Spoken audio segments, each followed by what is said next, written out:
Well, hi, this is Josh Bertram, and hey, I'm going to mark that because I saw something weird, but I don't think. All right, we're good to go. We're good to All go. right. I'm sounding okay and looking Yeah, okay. you sound great. You sound Okay, great. good. All right. Hi there, Faithful Politics listeners and viewers. If you're joining us on YouTube, guys, thanks for coming to another great episode of Faithful Politics. I am your faithful host, Josh Bertram. Our political host couldn't be here with us this morning, but that's okay. We will honor him in his absence. And so, guys, we are excited today to be able to have on our show Dr. Stephen Sloman. He is a professor of cognitive, linguistic, and psychological sciences at Brown University, where he's taught since 1992. His research delves into how people think, examining reasoning, decision making, and belief formation, which is something, of course, we have intersection with all the time on our program. He is the co author of The Knowledge Illusion, Why We Never Think Alone, a book that explores the concept of much of what we consider individual knowledge is actually derived from our communities. And he also has his latest book that we'll be talking through as well, The Cost of Conviction, through MIT Press. Dr. Sloman has served as editor in chief of the journal Cognition and is recognized as a fellow of several esteemed psychological societies. His work has been featured in prominent publications such as The New Yorker, The New York Times, and Scientific American. And it's such a pleasure to have you on the program, Stephen. Thank you so much for coming on. Oh, thanks so much for having me. It's a great pleasure to be here. Absolutely. And so I got to ask, what got you in and interested in cognitive science and understanding how people form beliefs and make decisions? Oh, it came to me very naturally in my teenage years. It was just, I was reading books, and the question of how the mind worked just drove me. It was such a mystery, and it was something that I figured there had to be some kind of scientific answer to. And then I discovered when I was a college student or a university student, as they say where I grew up in Canada, that there were scientists who study this stuff. And so I got into it. And, when you're doing cognitive science, one tends to be driven by both your interests and also sort of where the light is, that is the kinds of questions you can answer. Hmm. And I discovered that there were people doing fascinating work on how humans think. And I've been studying that ever since. So let's just take a broad view here as we're going to dive into a lot of this stuff. How do humans think? I mean, I know that's an extremely broad question. I get that. But just what comes to your mind, like what's going on when we are making a decision and we're taking in information and we're trying to navigate this life? What are some of the major things that are happening within us that we maybe don't have awareness of? Well, so first of all, 98% of what's going on, we do not have awareness of, right? I mean, Freud was right in at least one respect, which is that most of the mind is unconscious. That's Hmm. sort of the heart of cognitive science. But look, that's a tough question to answer, and every cognitive scientist and every psychologist would give you a different answer.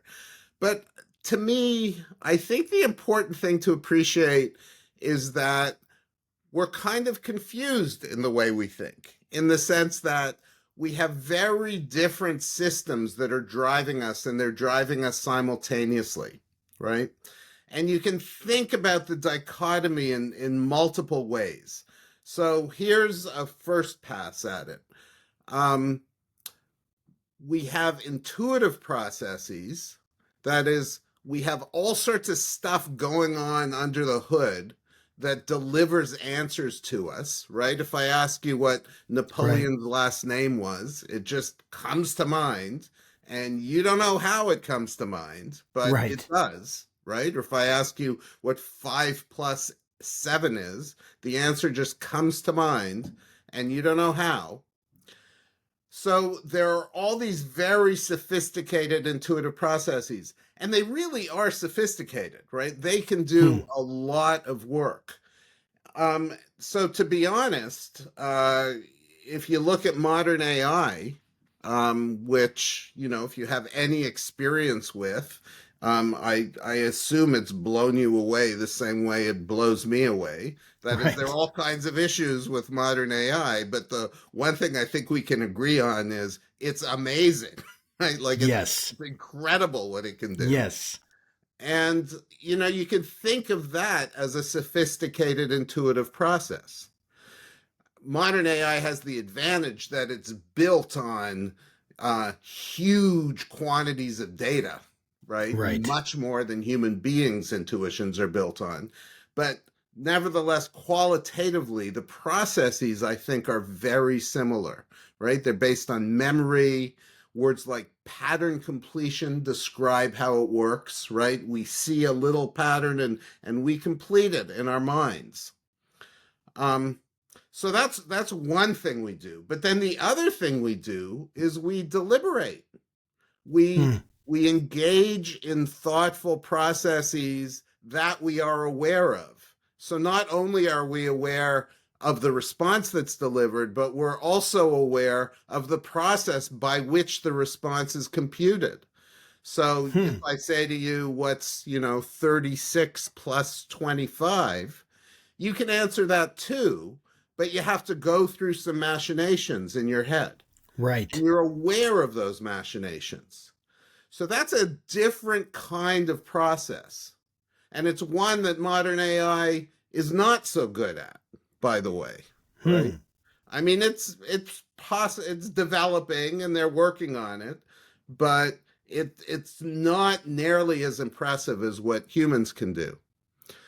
So I can go on and on about this. Let me just say one last thing that I think is I important. want to hear you go on and on. Go ahead. Okay, these deliberative processes, um, really, for the most part, what they do is they operate on cultural systems, on things that we've acquired from our culture, like arithmetic, right? We don't as Right. individuals invent arithmetic.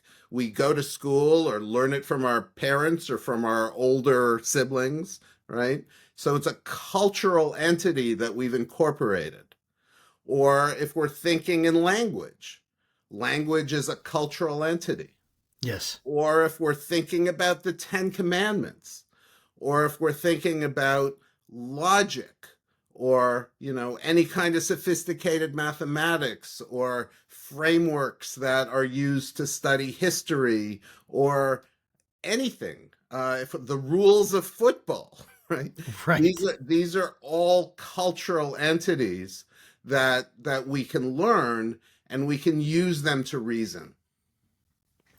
So, and that's one thing that you have talked about and your research has delved into is this idea that we don't really know how to explain things, or we don't really have the knowledge that we think that we do. Like, for instance, you give the example, like, try to get someone to explain how a zipper works or how a toilet works in detail. And even though we have this intuitive sense of, yeah, I get how that works, when asked to go into more detail about it, we really suffer to do that because the knowledge is essentially stored somewhere else. What's going on there? Talk a little bit about that, because I think that's so crucial. How we feel so certain about things that we really don't know how they work at all. So I would love for you to work to talk about that a little bit. Yeah. So a while ago, a couple of decades ago, I started studying causal reasoning, and I was, on one hand, it's amazing how sophisticated people are and their ability to reason causally. Like we've invented incredible machines, cars, airplanes, iPhones, right? Like these are amazing things, and they reflect a very sophisticated ability to reason causally about how things work. And yet when I tested my participants in experiments, I was sort of amazed by how poorly they understood causal systems. And so I discovered that there had been research done by a couple of psychologists at Yale, Leon Rosenblatt and Frank Kyle, in which they showed that people think they understand how simple objects work better than they do. So very simple experimental procedure. You basically ask people how well they understand how zippers work or how toilets work or how ballpoint pens work. And they tell you, yeah, I understand it pretty well. They give you a number on a scale. And then you say, okay, explain. How does it work? And suddenly people discover they can't answer the question. So when you again ask them how well they understand, they give a lower number. So this is what we refer to as the knowledge illusion, and it's the title of a book I wrote with Phil Furbeck. And the idea is that we think we understand things better than we do. Why? Well, it's because thinking is actually a communal process. We rely on others to think. So cognitive science has been aware for a long time that we use the world when we think. We use our bodies and we use other things in the world. So when kids count, they use their fingers. Right. When we think about things, we might use paper or blackboards. When we play musical instruments, we actually require that the instrument is in our hands, right? Right. It helps us to play the instrument. So the world, things in the world and our bodies are part and parcel of the way we think. This is called embodiment. But the observation that we made, and we're certainly not the first to have made it, a number of people have made it for centuries actually, is that the thing we rely on the most when we're thinking is other people, right? So we outsource a lot of our thinking, a lot of our judgment, a lot of our decision making. So when we talk about thinking, what we argue in the book is we should talk about the community of knowledge. Rather than thinking about knowledge as something that exists inside the skull, we should think about knowledge as something that exists within a community. And that's one reason that when I was talking about deliberative processes, I was really focusing on the fact that we have these cultural systems that we use in order to think, right? That's one way in which we rely on our communities. We rely on them in many other ways too, like I rely on my wife, for instance, to know what we need to buy when we go to the supermarket, right? Right.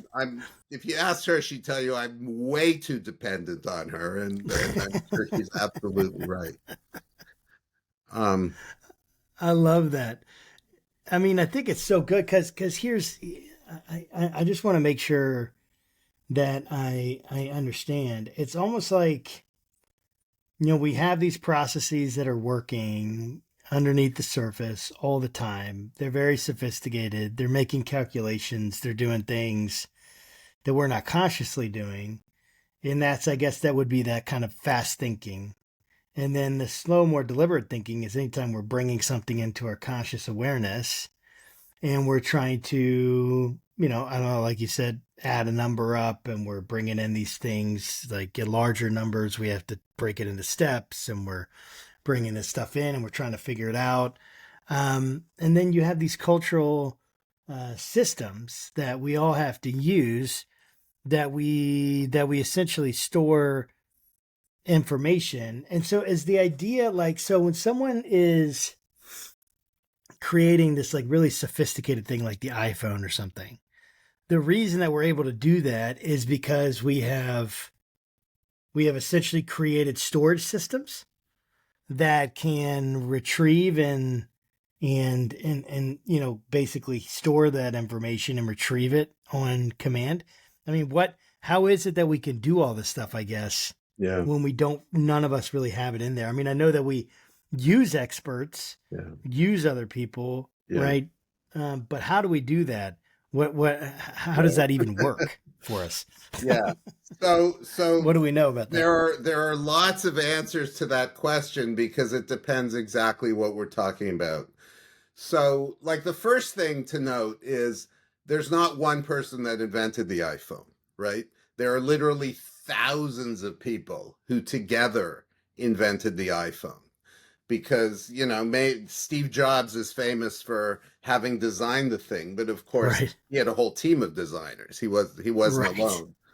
And he was only able to design it because there were chips and other components that were small enough to fit in, and he didn't design those, right? Those have Right. been designed by physicists and computer scientists and all sorts of people for decades already. So the whole enterprise was involved a community, required a community. So how do we do it? Well, okay, so I think a critical distinction uh, to start with in order to answer that question is different senses of community. So on one hand, we have collaborative groups, like you and I Hmm. right now are collaborating together in order to accomplish something. Yes. And you and your wife collaborate in order to build a family or build your church or whatever it is that you do. Yes.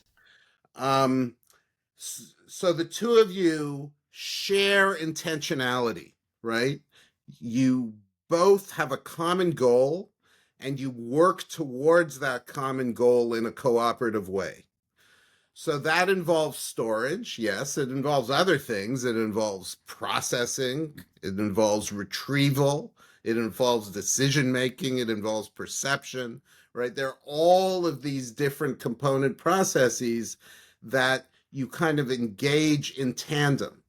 And there's a big argument in the literature about whether human beings are the only animals that are capable of that kind of shared intentionality. Hmm. Um, it's pretty clear things like insects aren't, right? There's a question about whether chimpanzees are. There's also a question about what kind of shared intentionality dogs are capable of. Some people argue dogs are more sophisticated in that way than chimpanzees. Maybe Hmm. they're more sophisticated than humans in some ways. I don't know.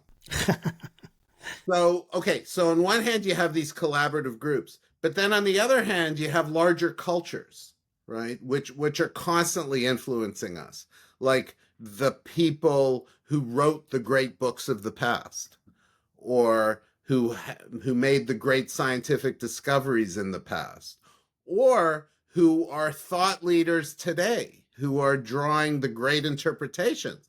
They don't know us, right? And yet we Right. make use of their knowledge and their insights all the time.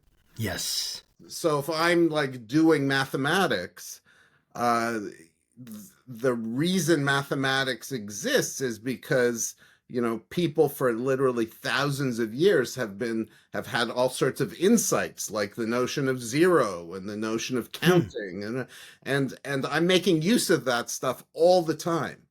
Right. So it's not that we share intentionality. It's not like we're together trying to pursue some goal. It's rather that I'm taking advantage of insights that they've had. And there are all kinds of languages we use to share those insights. We might Right. use English, we might use Japanese, we might use Yiddish, so we might use natural languages, but we can also use mathematical languages and Right. logic or little sketches that we use to draw things on the board or computer languages. Um, it seems to me that the sort of quintessential human way of sharing information is through narrative. Right. So we tell stories, and these stories have structure. And so what's one thing that's interesting about these stories is not only do they encode all sorts of beliefs about how the world works, but they also encode values about how we should behave.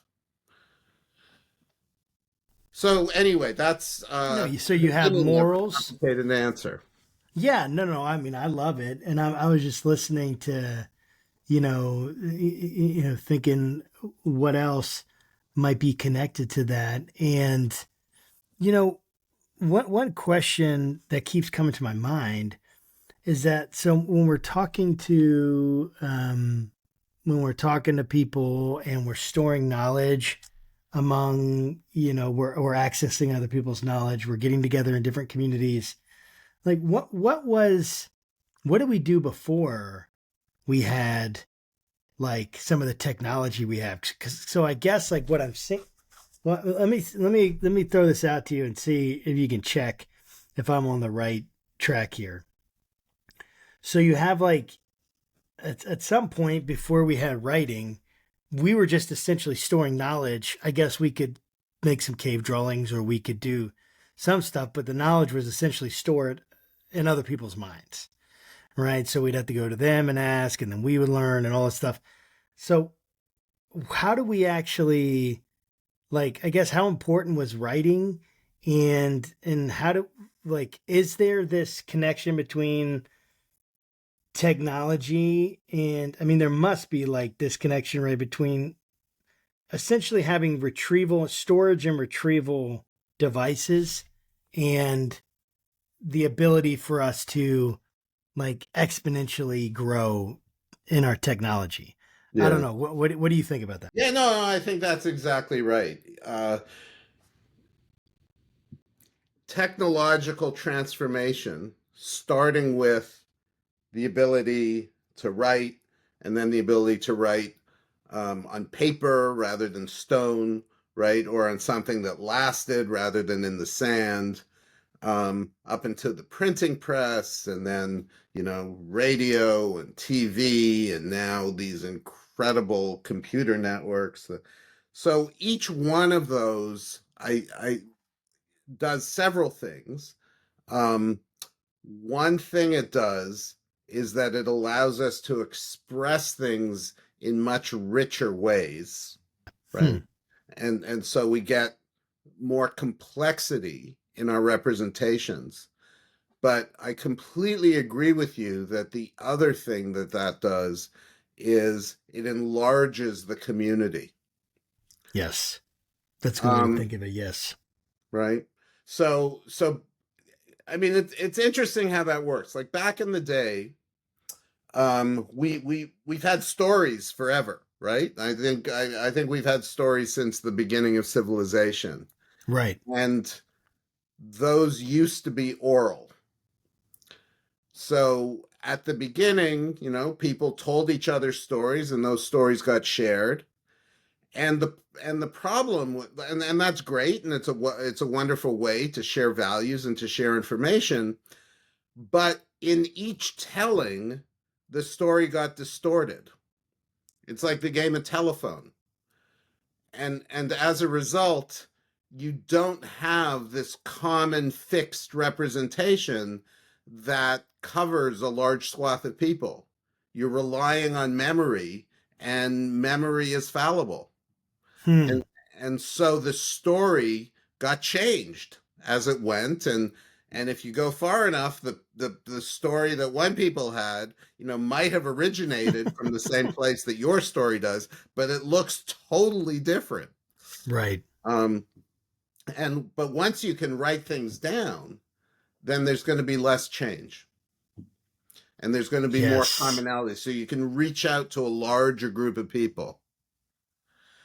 And nowadays, not only can you reach out to a larger group of people by sharing the same thing, but you can do it at unbelievable speeds.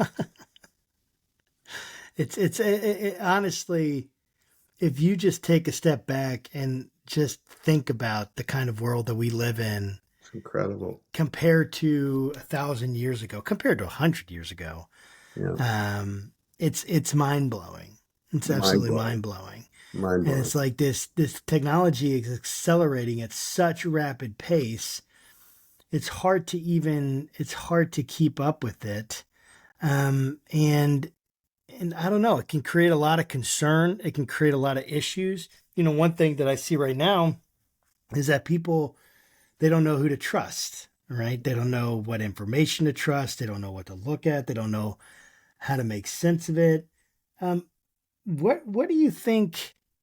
Like, what are the implications of our limited access to knowledge? Like, maybe access isn't the right word because we have a ton of access, but our limited inherent knowledge. What what are the implications for us today in terms of our political engagement, in terms of where we are culturally, and being able to talk with people that disagree to a deep level, a profound level with how we view the world, right? So you and I are able to talk, we're able to connect. You're an atheist, I'm a Christian. So at some very deep level, we have some pretty profound disagreements about reality. And yet we're able to connect, we're able to, talk back and forth, understand each other. And but my guess is that the reason that we can do that is that there's a level of curiosity, there's a level of live and let live in our minds, there's a level of just like, hey, how we grew up, things like that. But it's amazing that we're able to really connect about this and work through this, right? Like, I have to ignore maybe certain things about how you might view the world and how that might be different than I might view the world. And I have to find, um, I say I have to. I mean, it's kind of intuitive now, just trying to find common ground, things where we can talk and understand. And I completely trust you, like, in the sense of, like, I don't think anything you've said to me is wrong in any way, in terms of, like, certainly not intentionally. I trust your expertise, and in some sense, I'm giving over my thinking to you about these subjects. I need you to tell me about what's going on there. So what are the implications of the way that we think for how we should be kind of considering other people in our society right now? Yeah. Um, so I think the key issue, in the way I frame the problem is that the extremists control the discourse, right? Hmm. That's the big problem in my mind. But Yes, let me back up a bit and try to get there, if that's okay. please. So first of all, I do want to point out that the research I did with some colleagues was to take the knowledge illusion and show it in the political domain, right? And that's actually a big focus of the book, The Knowledge Illusion. So we took political issues and we had people express their sense of understanding, and then we had people try to explain how certain policies would lead to effects, and Hmm. lo and behold, they couldn't. They just Of turned course out they they didn't couldn't. know what they were talking about, and they admitted it themselves. And so not only did this attempt to explain reduce people's sense of understanding, in our studies, it also reduced their confidence in their attitudes Hmm. towards policies. They became depolarized, right? Because they realized That's that amazing. they couldn't explain. Yeah. Um, so this next book that I've written, The Cost of Conviction, one of the central ideas in the book is that we have two ways of making decisions. We have two ways of sort of being persuaded of things. Hmm. One is the way we think we make decisions, the way we think we're doing things. And that Hmm. is by virtue of consequences or outcomes, right? So we think that our attitude about ice cream is based on how good the ice cream is going to taste, and we're probably right about that. Um, but we also think that our attitude towards, say, tariffs or immigration, right, Yes. or any of these hot button political issues, is based on our analysis of what the consequences of various policies are going to be. Right. And I just don't think that that's true for the most part. I think I our very much agree attitude with you. towards many of these policies is based on what many psychologists call sacred values. So Hmm. these are values that are not about outcomes, but rather they're about actions. And they're about which actions are right and wrong. Hmm. And they tend to be absolutist, right?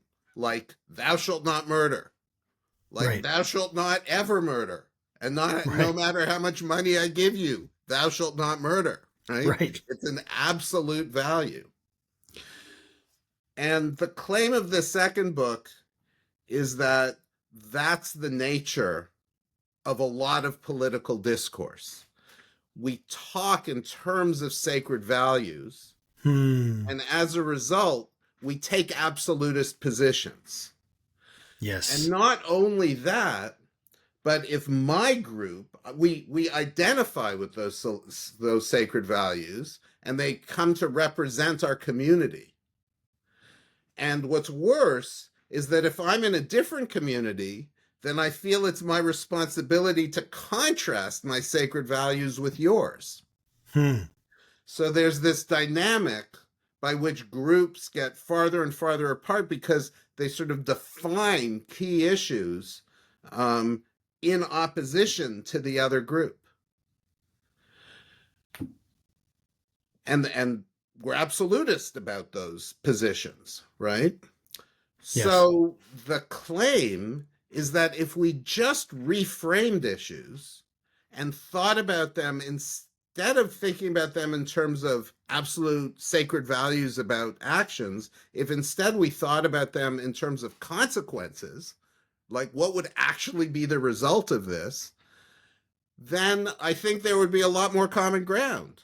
And it would be much easier to have a conversation because we wouldn't be taking these absolutist positions. So I also think part of the answer to your question, like one reason you and I are getting along so well, is because I don't think either of us have said anything which questions the other guy's sacred values. Right. Right. Right. It's, and you know, most of the things we have to talk about don't question our sacred values. It's Right. only when we get into those domains, right? Like I mean, I tell it to be perfectly honest. If you started talking about immigration or tariffs or in a way that I was opposed to, I would get my back up, right? I'm a Sure. human Sure. being, and Sure. that's the way it is. Yeah. That makes a lot of sense. You know, so there's so many questions that I have and so many thoughts that are going on in my head when it comes to this stuff because you said a few things that were just crucial to me. One, you said, yeah, like when we interview people in these experiments and we ask them, right, explain how this policy is going to move from what this person has said to the result that you're thinking, and or have you even thought about the result? That's what I wonder. I mean, is there even a thinking this is what's going to happen? Or it's just like this immediate, this is good, this is bad. Based on what you're saying, these absolute values, which seems to me to be far more of what drives our decision making than consequences. Because number one, how can we even know what the consequences will be truly? Right. I mean, especially if we're thinking like maybe tomorrow I can predict some consequences, in a year we can see patterns, right? I mean, the further out you get, obviously, right, the much more difficult it is to predict with any kind of real accuracy um, what's going to happen. And so we want to think we're consequentialists because we want to feel like we're logical, I guess, right? That we're going to be thinking of cause and effect. And yet this fact that we can't even explain what a tariff is. Like, so for instance, like I'll post some things on Facebook just to, or on social media just to get some people like reacting at comments and things like that. And I posted some stuff just asking questions about the tariffs. And many times I'll get one word answers or two-word answers, or very short. Sometimes it'll be very, very long and in depth things, and yet there's no real explanation for what the tariffs are, how we know what they're going to do, why they're good or bad, except for just like really blanket statements. But again, going deeper into those things, I mean, I don't think people have thought about it very much, and it makes me wonder what's going on with these sacred values. Like how are we getting these sacred values? Is it just taught, absorbed? Do we choose them? Is it a mix there? What's going on with the sacred values? Because they drive so much of our decisions. In how do we form those? Where do they come from? Yeah. Um, so you've said a number of things, and I appreciate I the know. opportunity to react to a few of them. If I don't get to the last one, Please remind me, do. I will. But I just want to point out that I don't blame people for not understanding how tariffs work, right? Like tariffs are incredibly complicated. Right. I don't understand. I've done my reading, right? I hang out with economists, in fact, sometimes, and discuss the issue with them.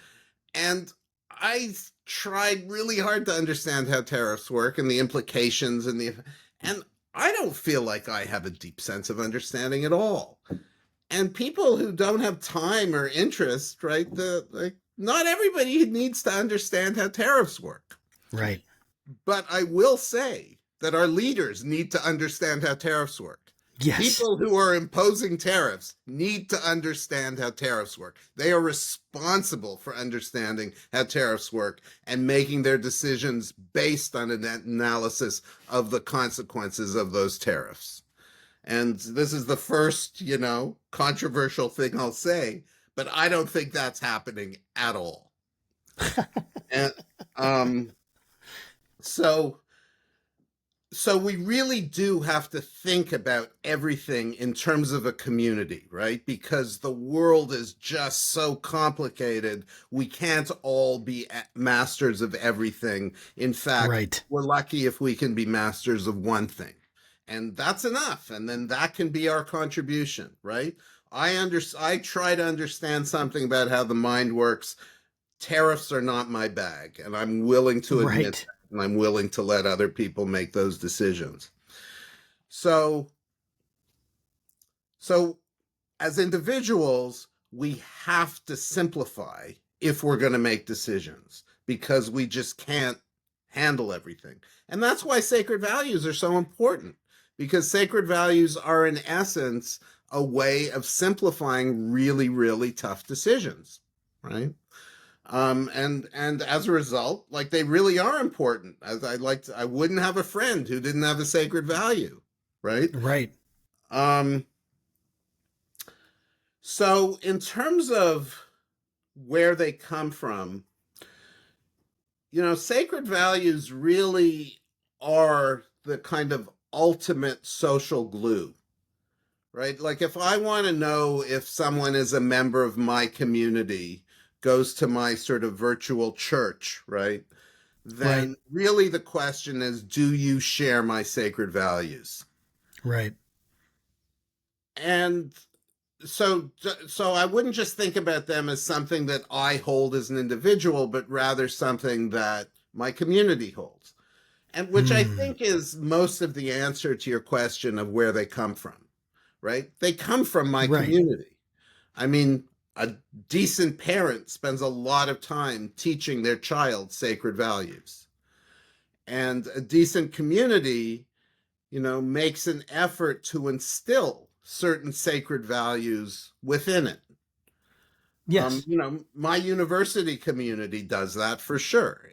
It tries to instill some sacred values that I agree with, like academic freedom and freedom of speech.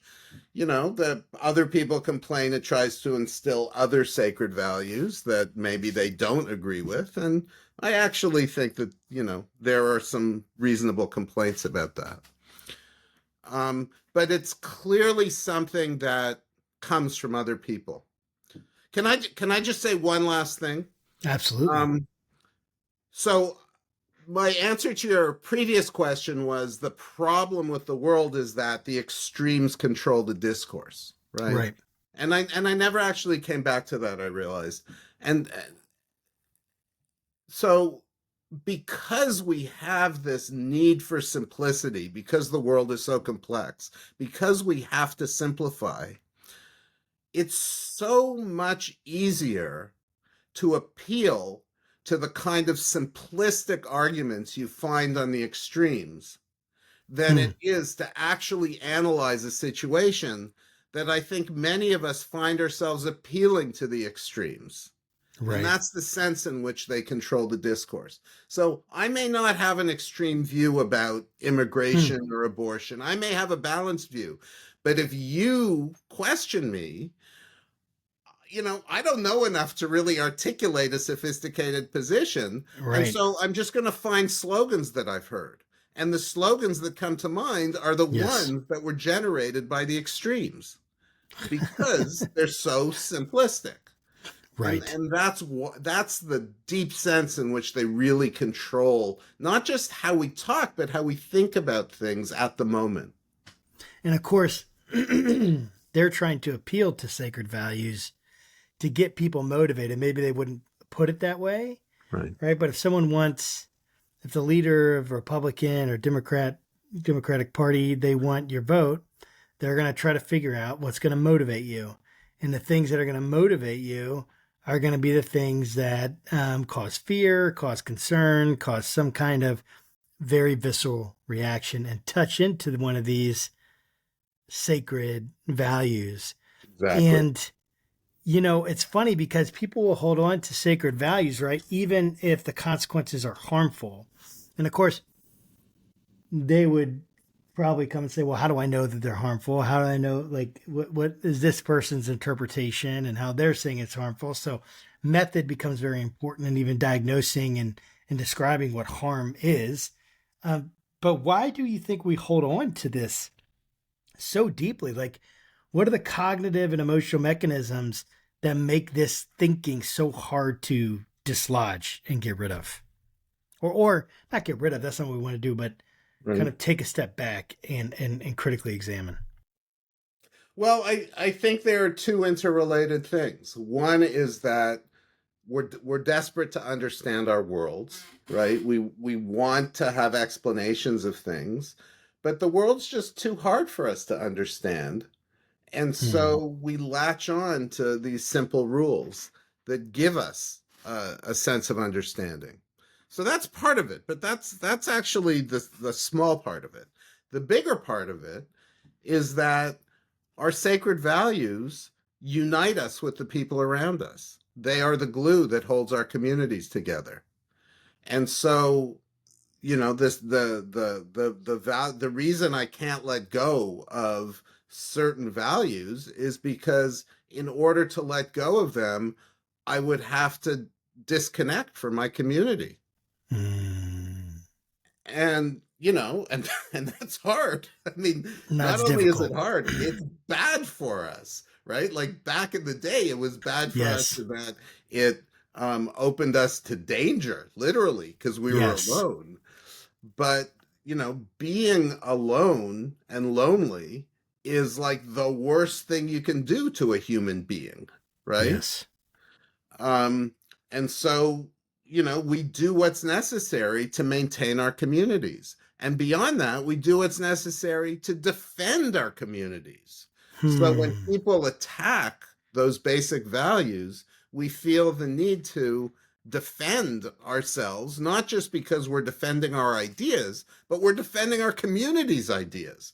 It's like we're defending our family, right? And that's a very emotional thing. Oh, it's So it's this extremely emotional. network of interrelations that really holds these things in place and creates these divisions, I think. And so thinking of it like a glue is so important. And it just makes me lead like what disintegrates that glue?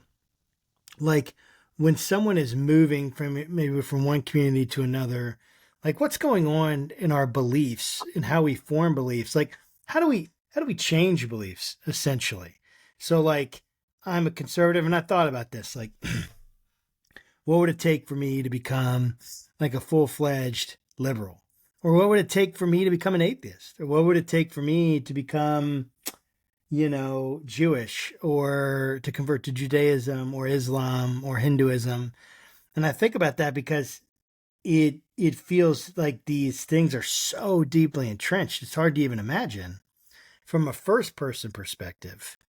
And yet we know that people would make these changes all the time, either deconverting, reconverting, converting for the first time, or like what would it take for you to become a Christian or you to become a Muslim or something like that? Like what what processes happen that actually get, chip at these core values and allow us to change? So, again, I think to think about that, like it's a great question. It's actually the question that been driving me for years, and I Right. don't have a good answer to it. I don't think anybody has a good answer to it. But I do think that if you're going to pose the question, you've got to pose it slightly differently because it's not Please, just please. about what causes us as individuals to change our minds. Like I'll tell you how Hmm. you change someone's mind, right? The way you change someone's mind is you pick them up and you put them in a different community. That'll do it, right? Very simple, So yeah, so to speak. obviously not so simple, and will that'll do it most of the time, but not all the time, and it sort of depends on um, how close their connections are to their old community, but my point is that our cognitions, right, the things that hold our values and beliefs in place are strongly tied to our social connections. I'm actually surprised to hear you say that you come across people all the time who've changed their minds because I rarely Hmm. come across people who change their minds. And in fact, my number one observation is that people are intransigent.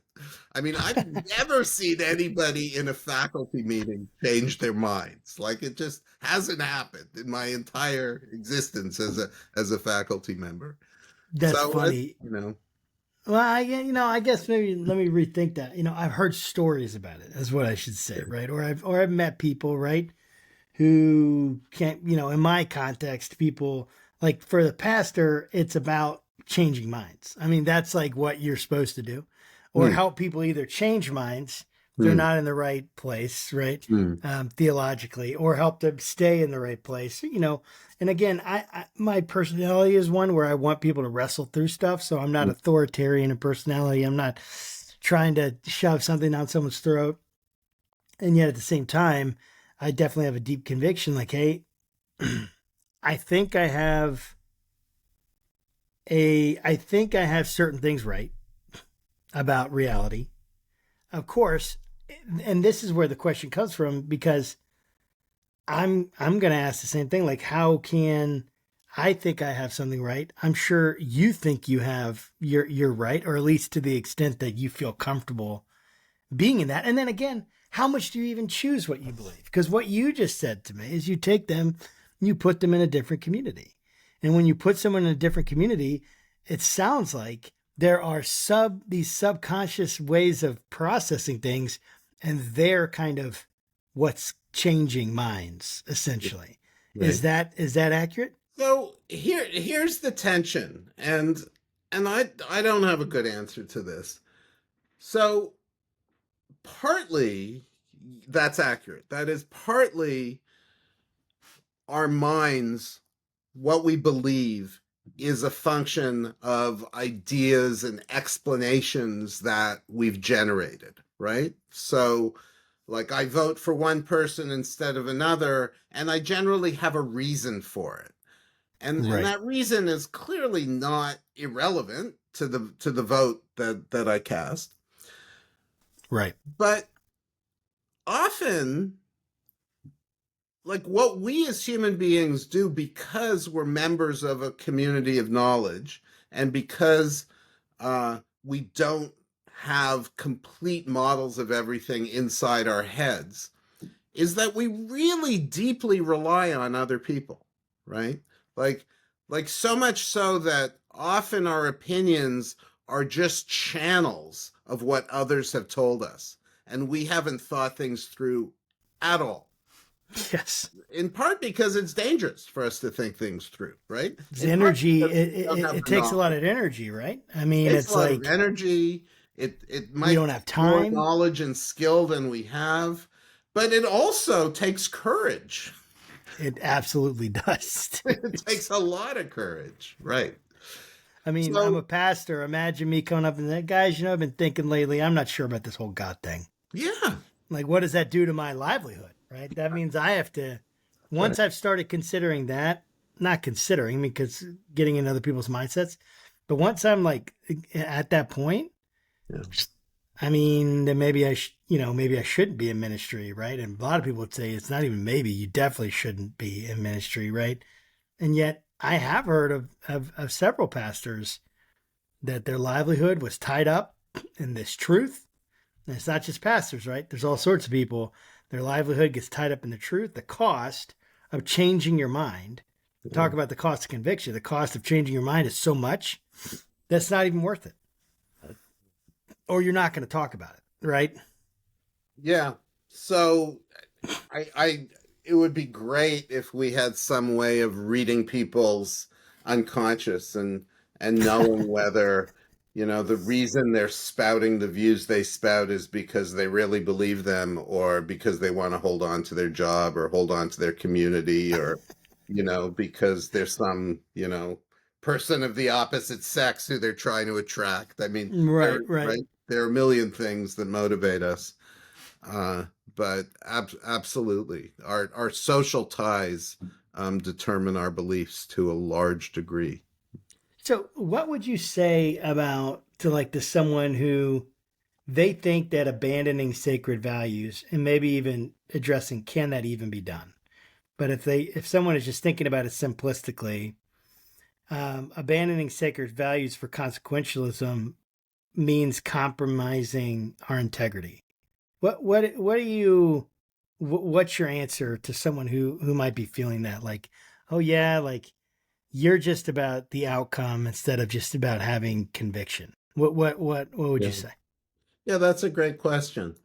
Um, I think what I would say is, if you really believe that this sacred value is going to lead to terrible, harmful consequences, or even if you think it's possible, then I would ask them whether they they thought that it really did require more integrity to hold on to that sacred value, Hmm. right? So like once you see what the consequences are, and let's say the consequences are devastating, then in light of that, if you it's not clear to me that very many people would retain the belief that it requires integrity to hold on to this sacred value.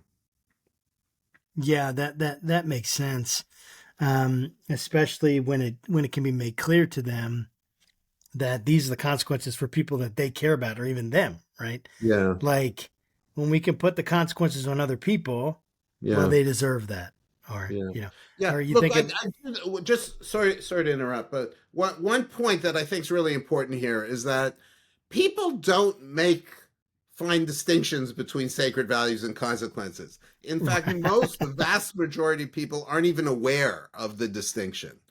And so when yes. we have beliefs and we're spouting those beliefs and trying to persuade others, often we don't distinguish, right? Like there's this great Bernie Sanders quote where he's talking about healthcare, and he just completely mishmashes sacred values and consequences. Like we tend to think, if we have a sacred value that tariffs should be imposed, then we think the effect of tariffs is going to be good. And if Right. we have a sacred value that says they shouldn't be imposed, then we tend to think that the consequences of them are going to be bad. So we tend to put them together, right? And that, so your question is a good one, but in that sense, it's kind of hypothetical. That Because makes most sense. people will argue that, oh, the consequences of my sacred values are necessarily good. And it's simply pointing out the distinction and causing them to understand that it's even possible that the consequences will be bad, um, could be a revelation for a lot of people. Yes, I really like that. And what do you think how important is method in all of this in the sense of trying to understand and even ask people, number one, to understand your own, how did you get to this view? Asking that question, and then helping other people articulate how is it that they've actually come to believe this, whatever it may be, about tariffs, about abortion, about immigration, about, the best, company or whatever it is. Um, what, how do we, like, when we're working through this kind of stuff in our own lives, how do we how do we question them and learn how to help other people question the way that we got to it, and how important is that method for Yeah. understanding how, like, even gaining common ground with people, do you think? So, what our studies show is that when you ask people to explain why they believe what they believe, you have very little effect on them.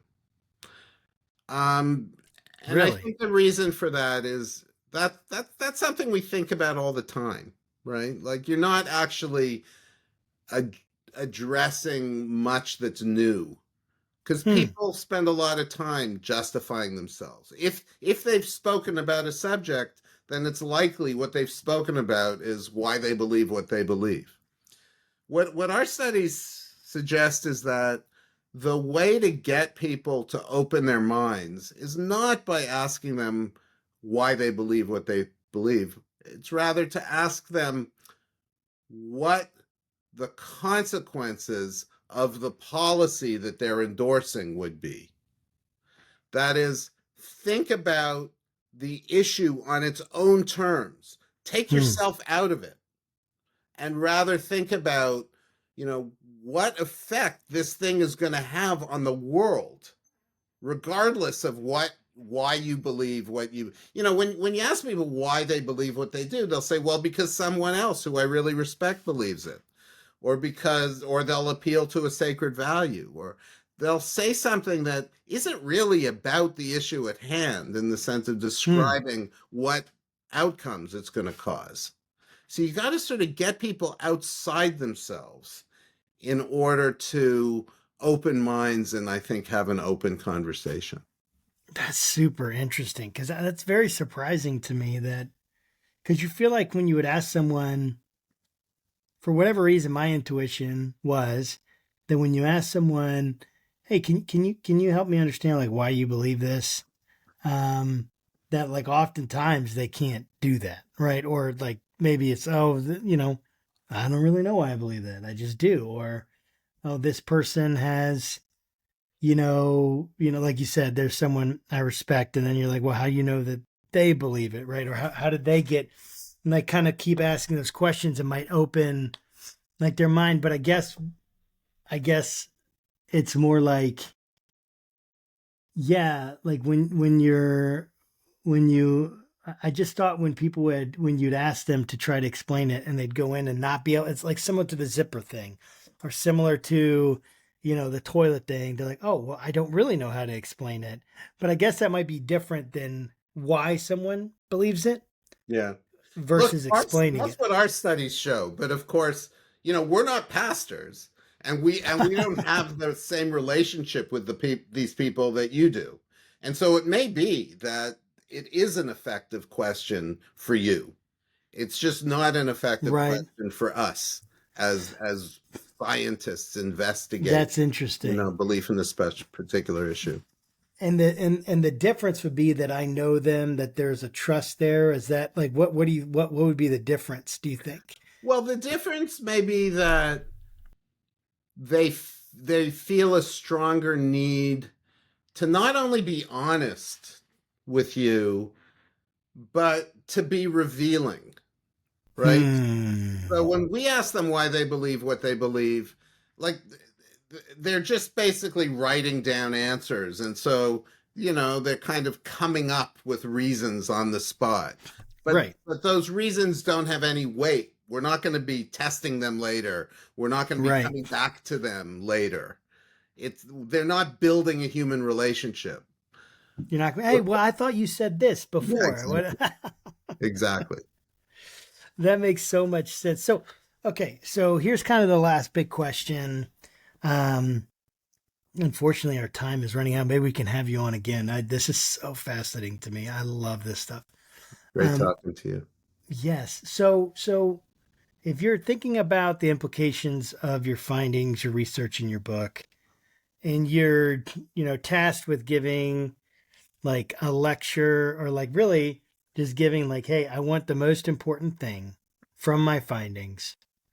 And this is what you're supposed to present to like this group of leaders. And they're going to go out and they're going to be world changers.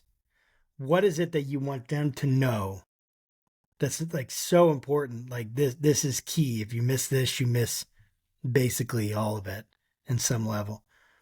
What would you say to them? What would you say is the most important finding or implication from your research in this latest book?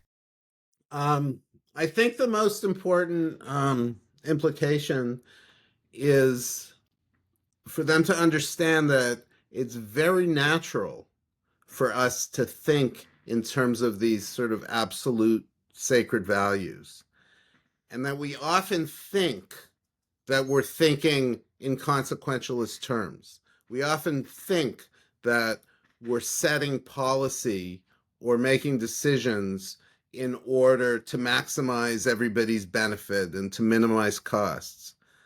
But it turns out that a lot of our thought is about which actions our community deems appropriate and inappropriate.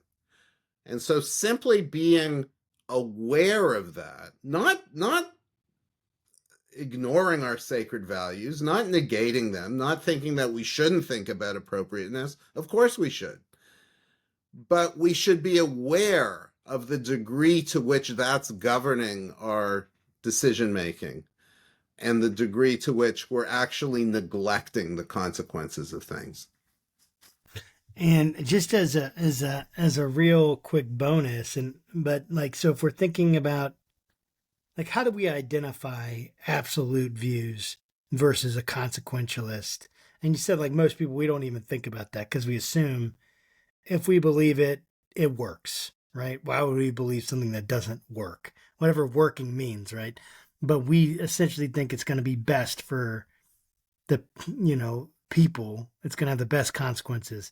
So how do we distinguish between something that, hey, this is an absolute thing, and this is something that I've really understood the consequences? Yeah, that's another good question. Um, so the language of consequentialism is often about the future, right? This is what's going to happen in the future. This is my prediction. This will be the effect. Also, the language of causation, right? This is the cause, this is the effect. Whereas the language of sacred values is much more sort of universalist and about fundamental invariant truths that don't change over time. That's what it means to have an absolute sacred value about action. So I think you can look at the language in order to get some sense of how people are construing themselves at the moment. But Yeah, look, that these things are a matter of framing, right? So I don't believe like if you can take any issue you want and we can talk about the sacred values associated with it, right? We can frame it that way, or we can talk about the consequences associated with it. We can frame it that way. And they're really yes, different ways of talking. that's really good. I really really like that. Man, how can people follow your work, Stephen? And how can they, is there a preferred vendor you'd like them to get the book from, the new book? And yeah, how can they keep up Um, with what you're doing? Yeah, I should have a better answer to that question than I do. The book is coming out in a couple of weeks. They can get it at MIT Press. It'll certainly be available on, your favorite vendor, whether it's Amazon or something else. Uh, Yeah. what I should have done is brought some kind of discount code. And I'm going to talk to Uh, the marketing person at MIT Press and see if I yeah, can get a I discount. can put it in the notes. That's not a problem at all. Oh, okay, great. Well, I will do that. I will write to them right now and see if we can arrange that. That would be great. Well, Stephen, thank you so much for being on the program. It's been a real pleasure to talk with you. Fascinating. I'd love to do it again. Just really appreciate your insight. Well, thanks so much. It's been great for me too, and I'd love to be on if you'd have me again. Absolutely. Absolutely. And to our viewers, guys, make sure that you check out Dr. Stephen Sloman's work, The Knowledge Illusion. He's got the latest book, Cost of Conviction, coming out through MIT Press. Make sure you check those out. We'll put links to everything in the show notes. And make sure you guys like and subscribe, hack the algorithm so we can get this great content out to more people like you and those that will need it. And we always try to get you guys good content so that you can grow and share with those who might need to grow as well, or even think would enjoy it. And until next time, guys, keep your conversations not right or left, but up. Thanks. God bless.